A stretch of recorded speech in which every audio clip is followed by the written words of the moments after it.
Hello, making sourdough. First step, stir it up with a wooden spoon, your starter. Don't use metal. This should have been fed for at least a week with the start that I gave you. And that's what we're gonna use to make our bread. Hello. So starter is your first step. A good starter is essential for a good, healthy sourdough. This is from my mom's house in Washington State, so it's made it all the way here, and I have been feeding it in Virginia for the past month, and it's very healthy and bubbly. And always make sure after you feed it, you stir it with a good wooden spoon. Don't use metal. I stir in even parts warm water and flour. So quarter cup flour, quarter cup water, half a cup flour, half a cup water, 1 cup flour, 1 cup water. Depends how much space you have in whatever container and how much you want to have as far as starter excess. I would make sure that you have bread flour. King Arthur's the best. Sometimes I just buy Walmart though, it turns out fine. And make sure that the water is warm but not hot. You don't want it to be too hot or it will kill the yeasties in the starter. Supplies you're going to need. You're going to need a good weight, a good glass container to mix the dough and let it rise in it. I have a Benetton that I put in the fridge as a basket with the cover already, which is handy. While my dough is rising, I use this also just to cover it. I love this handy dandy flat spatula scraper. It's great for getting the dough off the counter. Parchment paper is bread to rise in. I use the Himalayan pink sea salt from Costco, and I use the olive oil extra virgin organic from Costco as well. I'm almost out. I need more. This stuff is good. So basically all you're gonna need to make sourdough: flour, water, salt, and your starter. It's pretty basic. It's just a matter of getting the stretch and folds done and have that night planned out. Yes, I use readers. So this is my mom's recipe. It's chicken scratch. I have to measure out with my food scale. You're going to need 375 grams of warm water. You're going to need a 1/3 cup of starter. You're going to need 500 grams of flour and 15 grams of the Himalayan salt, or whatever salt, but Himalayan pink salt works the best, I think. And then you also are going to need some kind of olive oil, extra virgin's the best. Okay, this is my warm water. I've already canceled out the weight of the glass bowl, and I'm just going to measure it out until it gets to 375 grams. It's a little less than 2 cups if you do it. I just watch. Ooh, getting close.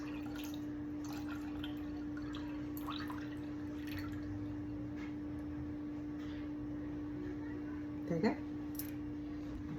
Once you get the 375 in, you're going to add a 1/3 cup of starter. With the starter, I just pour it.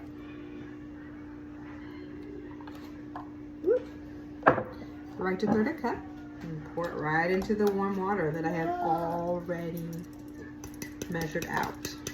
This is the one part of the recipe that is in cup and not in gram. I don't know why my mom did it that way, but the way she does it always turns out fabulous. So that's what I'm going to use. So I have a clean spatula to mix the water and just make sure that the starter dissolves in it. Ooh. Scrape all that goodness out of your container. All right.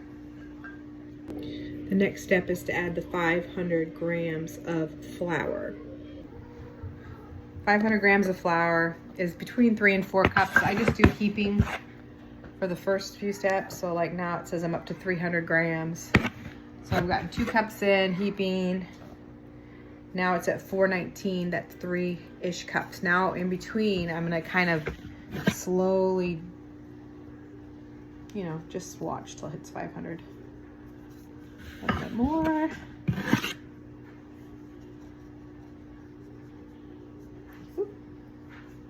And occasionally, you're over generous, so you can take it back. Try to get exactly 500. And 8 and 9. Oh, 500. Yay! Next is 15 grams of salt. That's pretty easy. I don't cancel it out to 0. It's at 500, and I know once it hits 5 to 15, I have enough salt.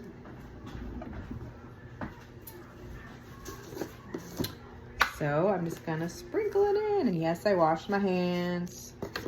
Make sure you wash your hands. 514. And still 514. There you go, 515. Yay, that's enough salt. That's all you put in. The starter, the warm water, the flour, and the salt. That's all you need for a good sourdough artisan loaf. Okay, clean the spatula. I am going to just stir it. Let's see if you can see this. You want a shaggy loaf, which means all of the flour is going to be moistened, but you don't want to over mix it. You just don't want to see any patches of dry flour. So you're just going to be mixing it for, I don't know, not more than 60 seconds, honestly. And just make sure you swipe the sides, scrape the flour, kind of do this twisting motion so you're mixing it from the bottom up, getting all that flour, mixing all that salt. Remember, when you're cooking with the pink salt, you'll see little patches of pink, and that's not mold, that's salt. And there you go. That's what a shaggy dough should look like. Now at this point, I'm going to cover it. You can use a tea towel or anything. I use this that came with my basket for 30 minutes. And in 30 minutes, I'm gonna do the first of 3 stretch and folds. There you go, it's covered and it's gonna sit there for 30 minutes. This is my giant food grade barrel full of flour, which obviously needs to be refilled. I'm getting down to the wire there. All right, now that I've made it, I am refeeding the starter. I added a 1/3 cup of warm water, 1/3 cup of flour. I'm stirring it in with my wooden spoon. And you can see the bubbles. It's going to get even more bubbly. And I'm gonna just leave it on the counter uncovered right now and let all those warm yeasties in the air help it. Now, that's not a technical term for what's happening, but it's what my mom says, so it's what I say, yeasties. Okay, 30 minutes up. First stretch and fold. Get your hands wet, like with cold water. Get a little bit of dibble of water on my fingers, just very subtly. Then you're gonna kind of dig your finger up and pull in one direction. 1, 2, 3, 4. That's it. That's very basic. That's your first stretch and fold. 4 turns, kind of like making a square almost with the dough. If you want to go a little bit more, you know, kind of go around with your fingers, you can, but really that's all you need to do is 4 stretch and folds in kind of a square 4-sided turned fashion. Now you're going to put your cover back on and set your timer for 30 more minutes. All right, I'm about to do my second stretch and fold and get my fingers wet. I did want to show you the starter has bubbled up a good 1/2 inch right now. So I can show you inside. See those lovely bubbles? That means it's a good, healthy, active starter. Let me get my hands wet. Cold water, warm water makes the dough stick to your fingers. So again, we're gonna go in, pull up 1, 2, 3, 4. Now, if you look at the dough consistency now, it's much more almost like a Play-Doh. It's not as shaggy or loose. It's got a really nice doughy. It's kind of fun to play in. My kids like to do this part because it does just feel kind of fun to touch. Oh, forgot to say, all right, that was my second stretch and fold. I'm gonna set the timer, 30 more minutes covered. Yeah, that didn't show, so let me show you again what the starter looks like. All right, this is the third stretch and fold and the last stretch and fold. Got my fingers wet. I'm gonna kind of pull it off, just go around this time and just kind of pull it with your fingers away from the sides. You're gonna notice is this really nice, stretchy, consistent dough. Now you're going to get the olive oil and just put a little dollop, I don't really measure it, I just kind of dribble it, one on one side and tiny little dribble on the other. And now I'm just gonna kind of mix and pull underneath the dough with my fingers, kind of pushing the oil onto the bottom of the dough. So you're gonna notice that the entire bottom of the dough is not gonna be sticking as much to the bowl anymore. And it's gonna be this really nice, springy dough. Let me see if I can show you. Ta-da! It's a lovely little piece of dough. So at this point, once you get the olive oil under the bottom and you've done your 1, 2, 3, 4 stretch and folds, you're gonna cover it again for 1 to 2 hours. So I do this at night. I start the process of making the dough around 5 o'clock, and usually by 9 or 9:30, it's time to put it in the fridge overnight and bake it in the morning. Don't bake it till the morning. Anyway, so this is the last stretch and fold. I'm gonna cover it up, and in 1 to 2 hours, I'm going to do the last step of the night. You can turn it off. Okay, I pre-prepared a loaf that's already ready to be cut and baked. So I decided to show that tonight as well. And I'll also show you how to prep the final dough next. So this is out of order. Pretend like this is tomorrow morning. Here is the dough in the Benetton. It was in the fridge for actually more than overnight. This was in the fridge for 24 hours. I'm gonna take off the cover. You can see it right here. Now I'm going to dump it. Let's see if I can show you. I'm gonna dump it on the counter. Wait, forgot. An important part is dusting with the flour, so it kind of doesn't stick as much on the counter. All right. Now I'm gonna take the dough. I put it on parchment paper in the basket. This is you can take it out. I'm just gonna dump it. Pull this right off. So you can see it's got the little grooves around it from the basket that it was just in. And now I'm gonna score it so the steam can escape. I have a nice little razor thing. It was like $5 on Amazon. So I'm just gonna cut. You wanna cut at an angle kind of deep into it so the steam can go. I kind of do like a circular cut here and then one in the middle and then one around the sides. My dough doesn't cut as much as like the fancy people. You can see all sorts of things on Pinterest and the sourdough group that is like works of art. I'm not at that level yet. I just know how to make it taste good. So they say you should preheat your oven at 500 degrees with the pan in it, but my oven is weird. And if I preheat my pan, it will burn the bottom of the bread black. So I'm not gonna do that. I'm gonna put the parchment paper back into this that I just used from the basket. I'm gonna put it into my cast iron. And basically I'm just gonna pick up the dough and plop it into my Dutch oven. I'm gonna rip off the excess here. This is gonna turn black, the parts that are exposed. It's fine as long as it doesn't touch the top. So I've got my dough in here on the parchment. I'll put the lid on it. Now you're gonna bake it at 500 for 30 minutes. And then at 30 minutes, you're going to take the lid off and bake it another 15. And then it's done, I'm ready to eat. One more thing, it may help to use aprons. I'm at home with little kids and I don't really care, but you're gonna get flour all over yourself during the course of the night in bread prep. So just if you don't wanna get covered in dough and flour, wear an apron.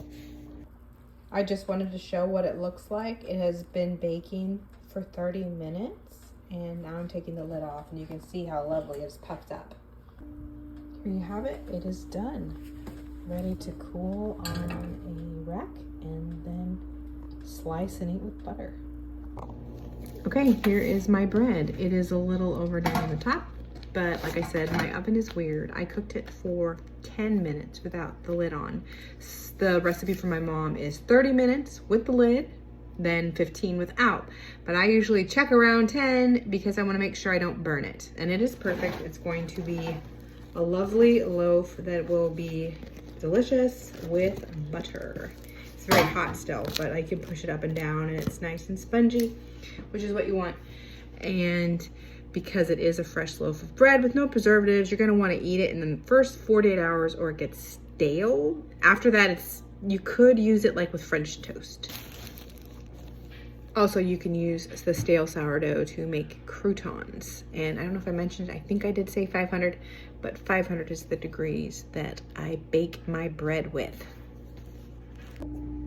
Okay, last video of the night. This is gonna be the prep of the dough for the fridge overnight. What I just showed you was what you're gonna do in the morning. You're gonna bake it in the morning. Tonight is my last step of the first dough batter that you saw me make in the first video. All right, here is my dough.